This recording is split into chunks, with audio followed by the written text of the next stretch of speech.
Chapter 160. The gem Penelope asked for. The egg that this bird gave birth to. I looked at the bird with strange eyes. BPU. When our eyes met, the bird cried again and flapped its wings. You must have known your master. It fluttering as soon as you see it. You can take it to your room. I was originally going to give it to you. I looked back at Derek with a puzzled look at the sudden noise. He looked at the cage, not at me, and made a careless move. They say they're still unborn, and they'll give birth one day. That means I could have the popping diamond that Penelope wanted last year. I don't understand his feelings at all. What? Is it a reward for not believing me before the trial? But isn't it too brazen to be? Without saying a word of apology, do you want me to take it all, to take it and fall for it? Maybe he knew the idea of getting crooked, but he just stood stiff and rigid. And then a long time later, yeah, I didn't like it. And suddenly he straightened his face. There was a gold losing smile. You're always looking for a reason from me. Actually, I don't know. And it was me who was embarrassed by the answer. Looking at him blankly, he opened his mouth silently. I was just walking and found this, and I remembered what you said you wanted. There's only one rare species. I guess I didn't want to be taken away by none. None, I think he meant the magician who made a mess at hunting competition. Now, does that explain why? Nothing was explained. I was amazed by that. So why did you think of something I wanted last year? I wanted to ask more, but I tried hard to hold it in. That wasn't really important anyway. You've been holding him for me. Thank you, but I don't want it. I spoke in a calm tone. The blue eyes was immediately looked with wonder. How come? I don't think I'll be responsible until it lay eggs. I looked carefully at him, even though I spoke. My heart was pounding because I was afraid that a twisted man like last time would say the same thing. Like throw it away or kill a bird. Surprisingly, Derek agreed with me with a nod. Then I'll keep taking care of him. What the hell's wrong with him? After seeing him again with wide eyes, I was soon convinced.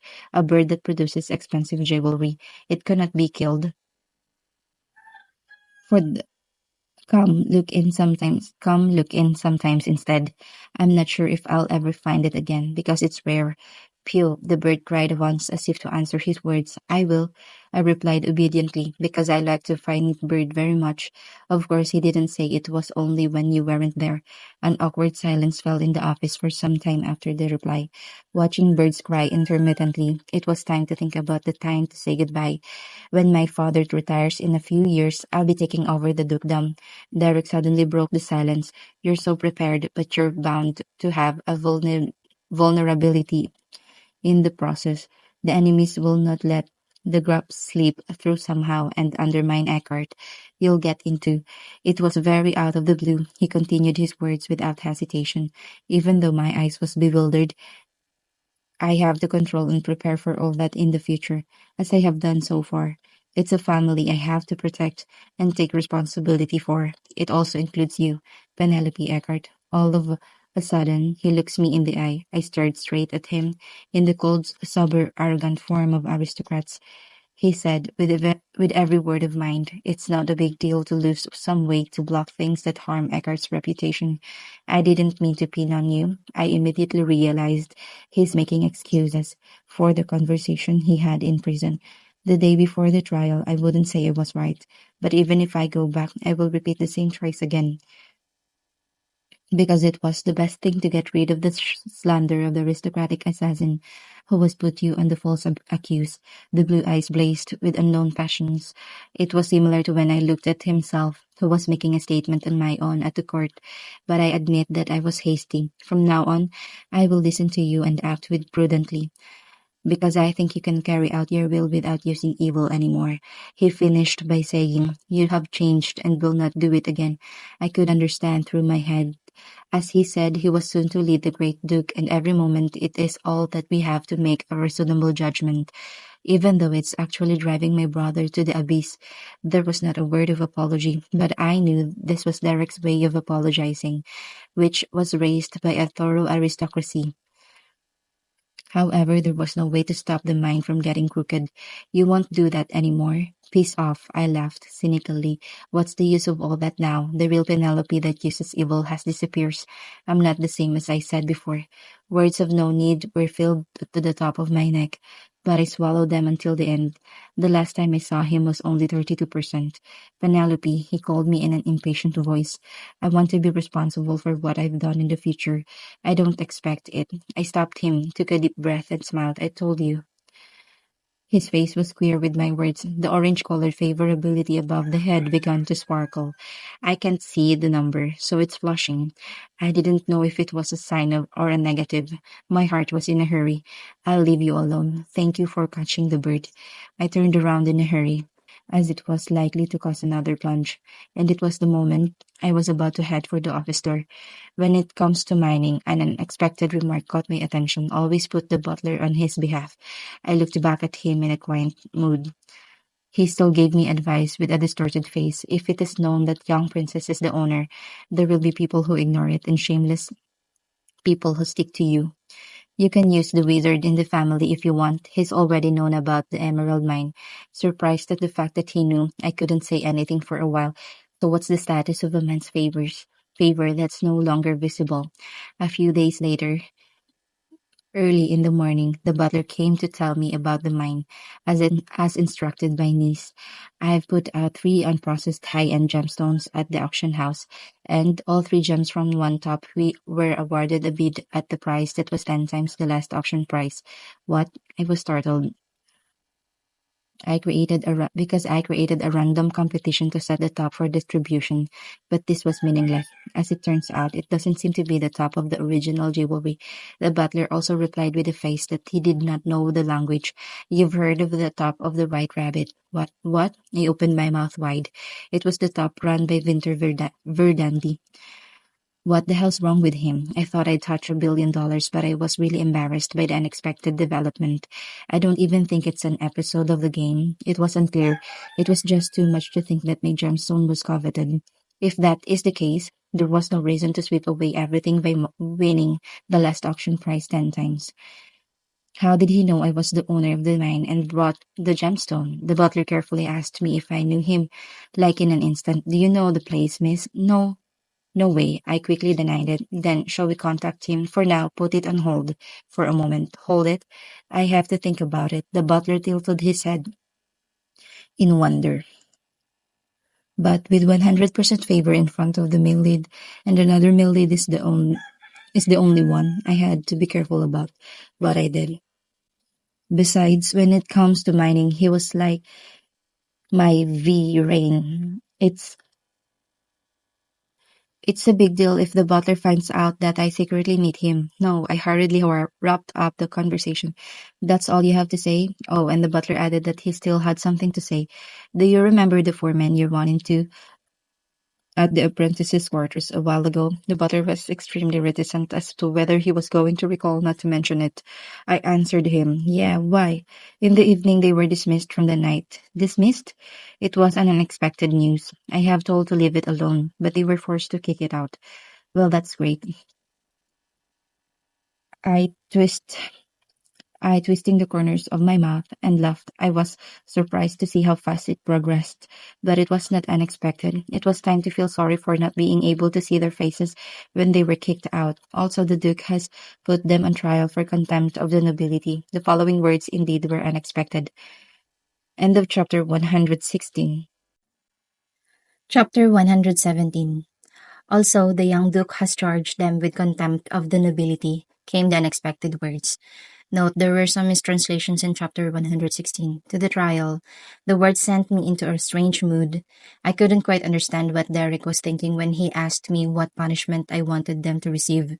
What happens if I win the trial? I asked. They'll be sentenced to prison, came the reply. Prison? Yes, or alternatively, they might have to pay a large amount in damages. But they can't afford it anyway.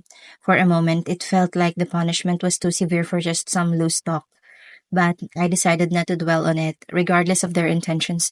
Yesterday, it was Derek who had made this happen. And Miss, the butler added, lowering his voice as if sharing a secret. I have arranged a teacher for Eccles. My eyes lit up. Really? Who is it? Sir Spencer, the former deputy head of the Imperial Knights Division. He retired 2 years ago and went missing shortly after. Recently, he's been living among the commoners in the capital, teaching writing and swordsmanship to children. A hidden expert in swordsmanship, I thought. As if confirming my suspicion, the butler continued. During his active days, he was well known for his exceptional skills. I paused. Secretly, I had wished that Eccles would one day become a swordmaster after I escaped from here. In the game's normal route, he would eventually hide his skills and betray Penelope. Well, it doesn't matter now, I told myself.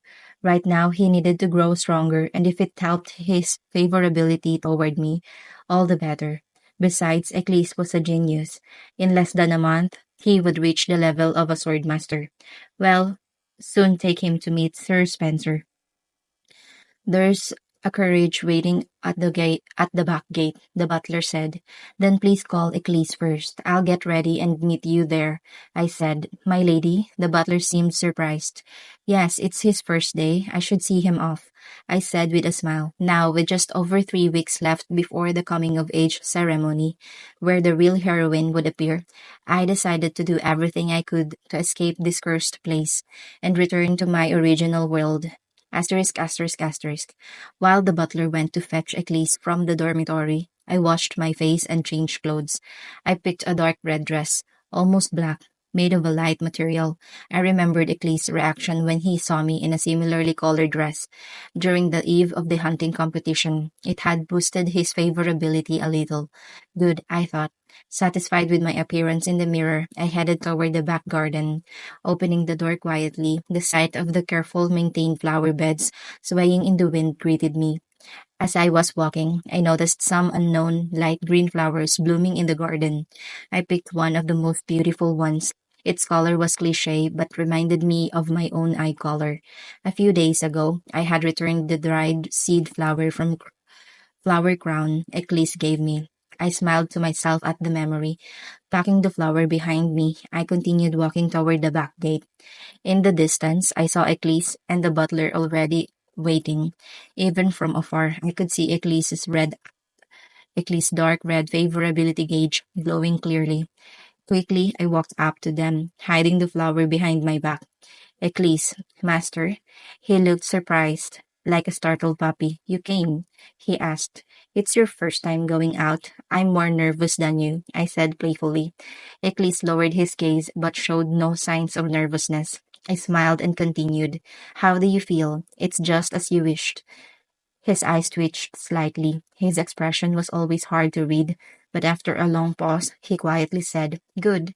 That's great, I replied, satisfied. Then from behind my back, I pulled out the flower. Here. I lightly tapped his nose with the light green flower. A sweet scent floated between us. Ickley's gray eyes widened. I picked it on my way here. It made me think of you, I said softly. I carefully tucked the flower behind his ear, my hand brushing past his ring and pinky fingers. He didn't flinch or move away, which was a relief. Honestly, with his dry face and messy gray hair, the color didn't quite match him, but surprisingly, it suited him well. The simple addition of a flower brightened him up astonishingly. You're pretty, I said honestly. At my words, Eckley's pupils trembled, and he quickly bowed his head, trying to hide his reddening ears. Oh, that's definitely a favorability boost, I thought happily. Glancing at his shining gauge, hiding a smug smile, I said proudly, I did my best to find your teacher. Work hard thinking of me, all right? Okay, he answered obediently. He lifted his head and then, I will become a proud knight worthy of my master, he said, his eyes filled with an unfamiliar emotion. I was momentarily stunned. For a brief second, his gray eyes seemed darker and deeper than usual. We should leave now, my lady, the butler said, bringing me back to reality. Ah, yes. Go on, Eccles. Follow the butler, I said awkwardly. Eccles stared at me for a moment before finally turning to follow the butler. His dark red gauge bar moved away with him. I stood there, watching until they disappeared through the back gate. Only then did I finally come to my senses.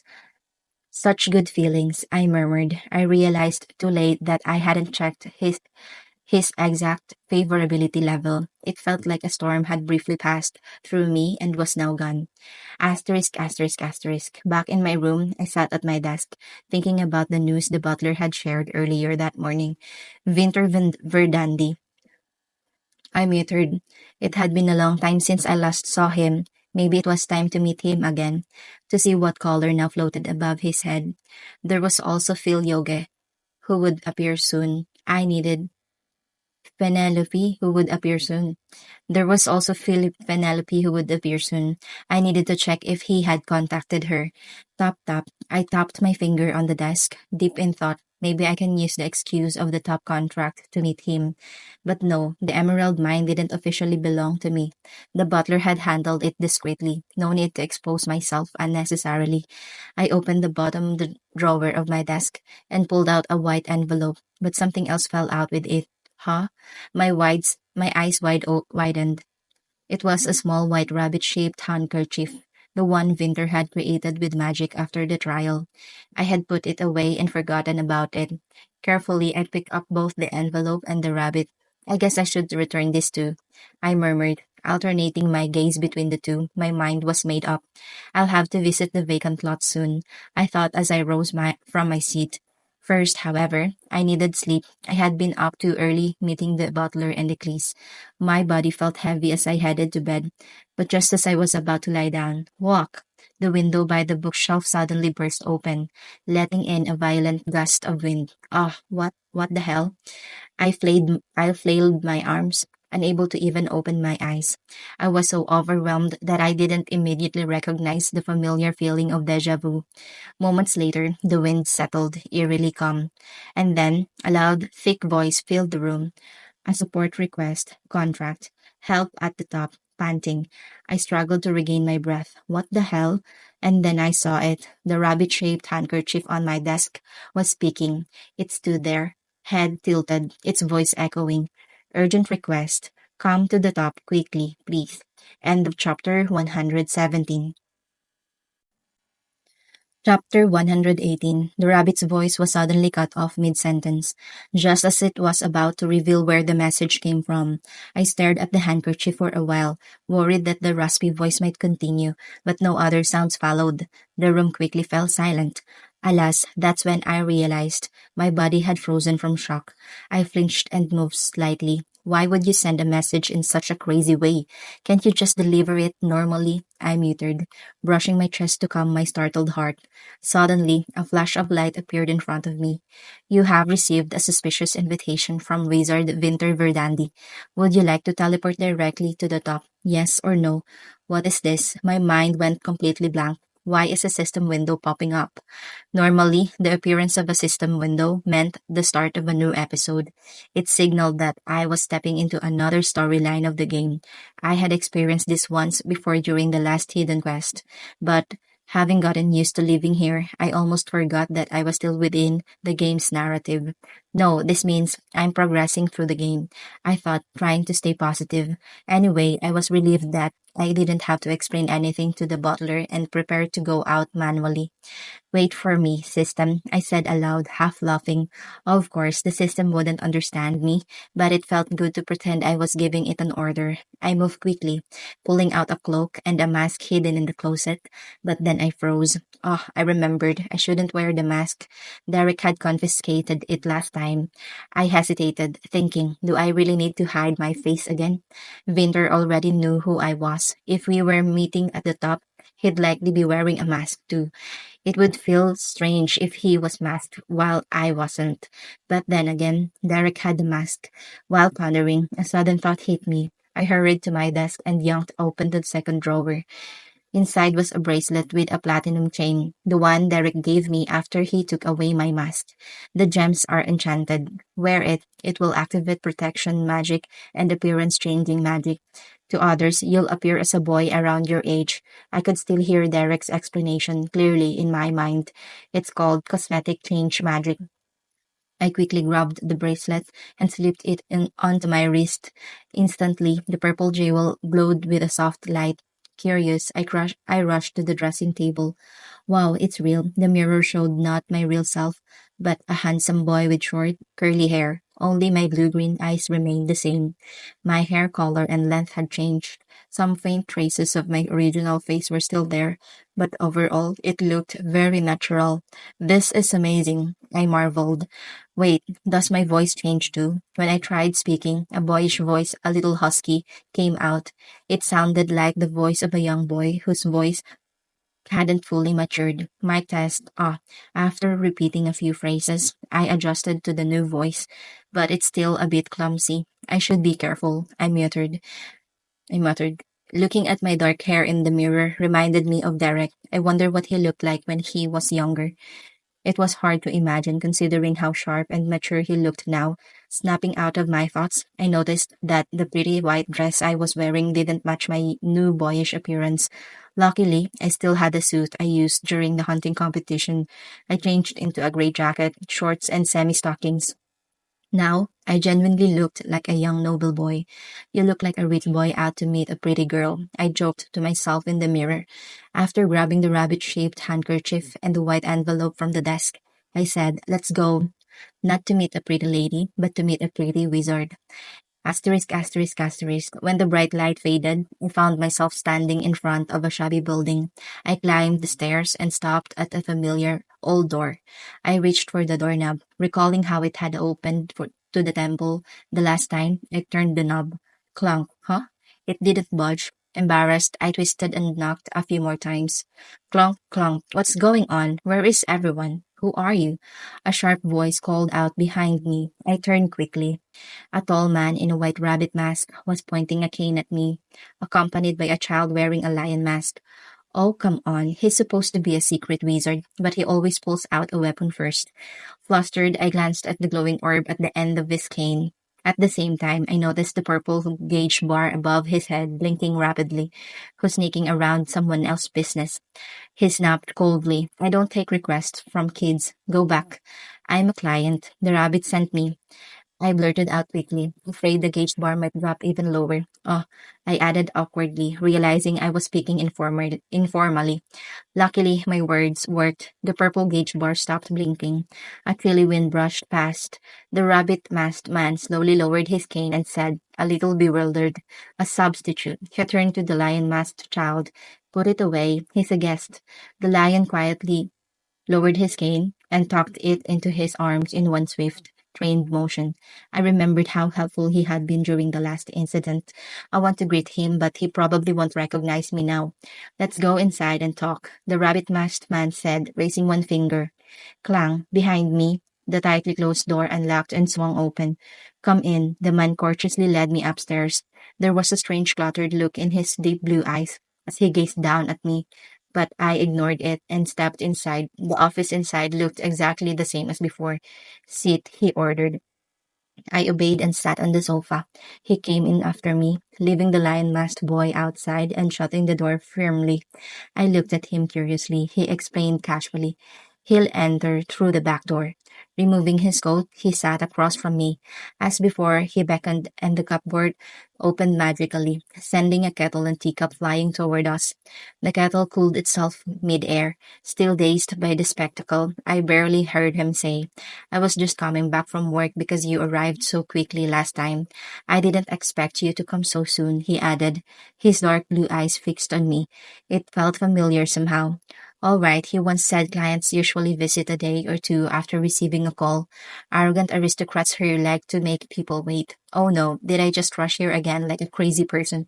My face flushed red. Panicking, I coughed and blurted out. Trump. Anyway, let's handle this quickly without delay.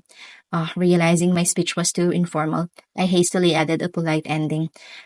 Through the eye holes of the rabbit mask, I saw his eyes crinkle slightly in amusement. Just speak comfortably, he said, trying to hide a chuckle. Here at the top, I'm just a shareholder. Here at the top, I'm just a shareholder anyway. Should I? I quickly agreed. Not because I was embarrassed or anything, of course, but that bracelet, it's an appearance changing artifact, right? His gaze shifted to my wrist, where the bracelet Derek gave me still shimmered faintly.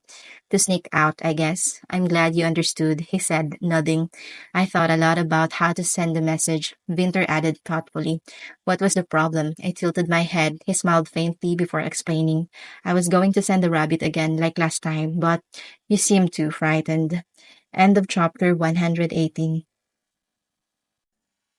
Chapter 119. I'm freaking out. At the man's words, my mouth fell open. He saw everything. My face burned hotter than ever. As if that wasn't enough, the gust of wind and the husky voice from the piece of cloth made the shock I felt earlier rise again. Well, today, I can use animal communication magic because I can sense the five senses of animals in a strange way, but sensing inanimate objects is impossible. He explained casually. When he first sent the rabbit, it reacted so naturally that I hadn't known how to react myself. His words made me want to laugh and cry at the same time. I was thinking about how to deliver it without scaring you too much, and I came up with the idea of a magic towel. He continued. Speechless. I'm running low on mana, but I'm glad it got delivered properly. The idea of the idea of a handkerchief lifting its head and speaking in a man's voice was bizarre enough, but if I pointed it out, it would feel like I was admitting out loud just how ridiculously surprised I had been. I became solemn for a moment before finally speaking.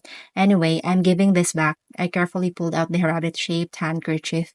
Fortunately, it hadn't been crushed or damaged during the teleportation. I placed it on the table and Winter stared at it silently for a while.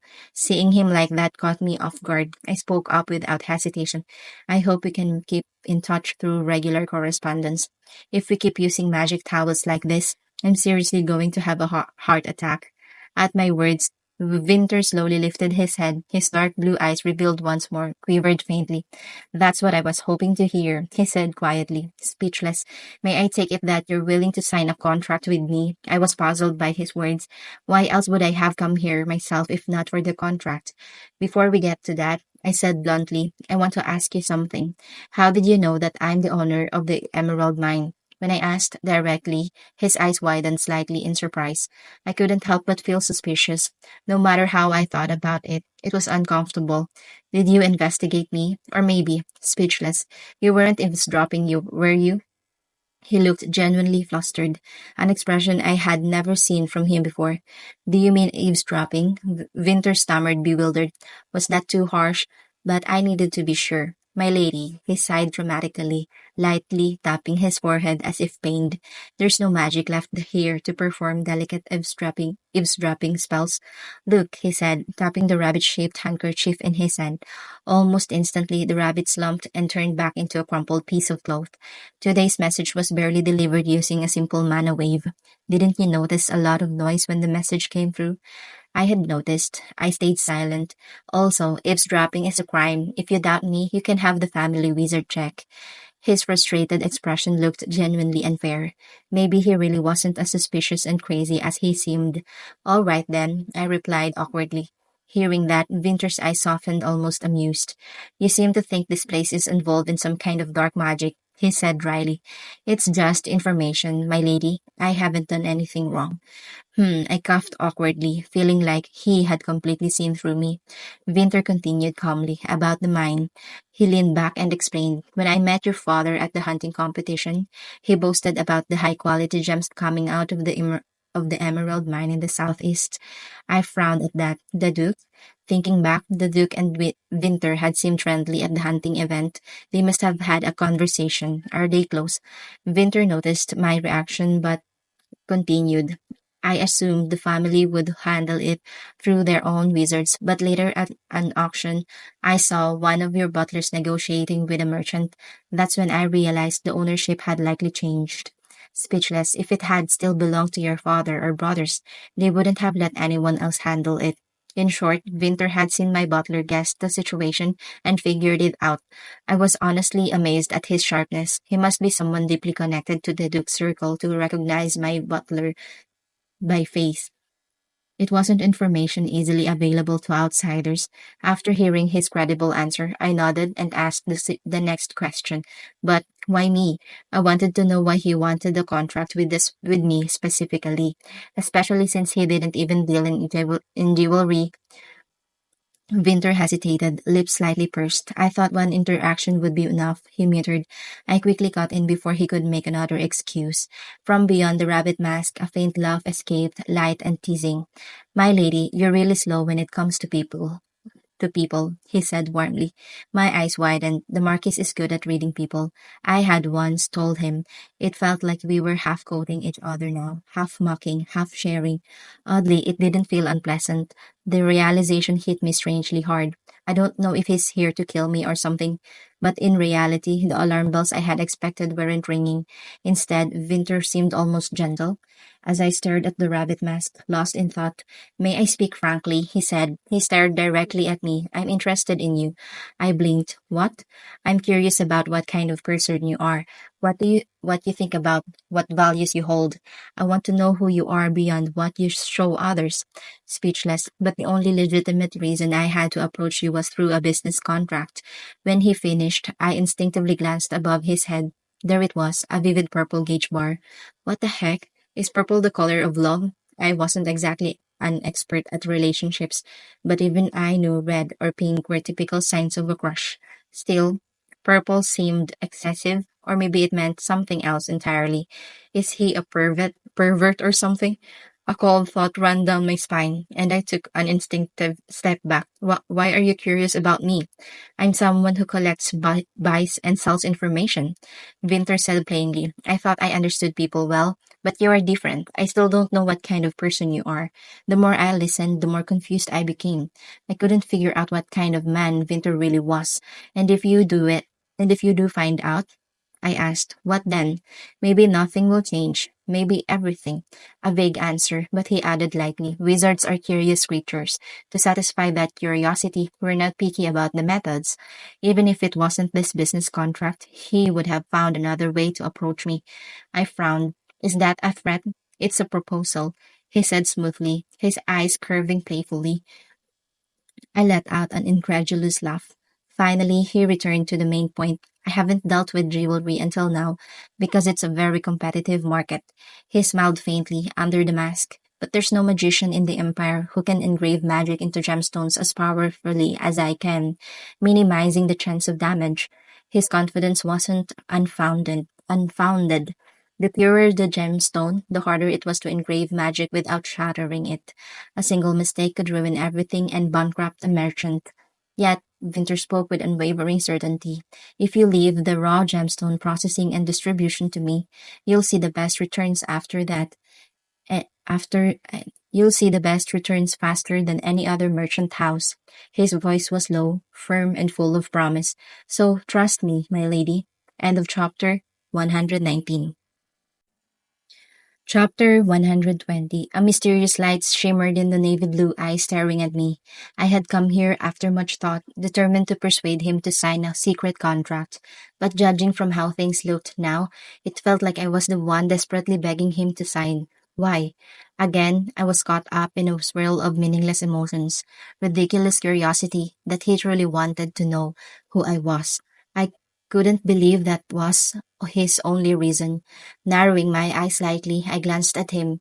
You've already met me. Asked me You've already met me, asked me when to return it, and yet, even so, there was nothing more I could do right now. Regardless of the gaps and uncertainties, the fact remained.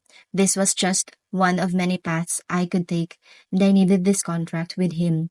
Just as much as he did, I'll proceed with the contract for the Emerald Mine, I said, pushing aside my doubts and answering him in a calm voice. But suddenly, I felt a sense of injustice twist inside me. I curled my lips into a faint sneer. You've already frightened the auction house enough that they wouldn't dare sign a contract with anyone else anyway. He chuckled awkwardly when I pointed that out. But you should discuss the emerald mine with my butler, I said firmly, drawing a clear line. That's not why I came here today. Winter tilted his head curiously. I pulled a small envelope from my inner pocket and placed it on the table. This is for my personal request, I said. It's about my private diamond mine.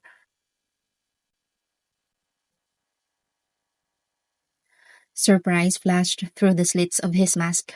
Diamond, I've thought about how to manage it, I explained, starting with mining, then handling distribution, processing, and sales. I need a secret agent to manage it.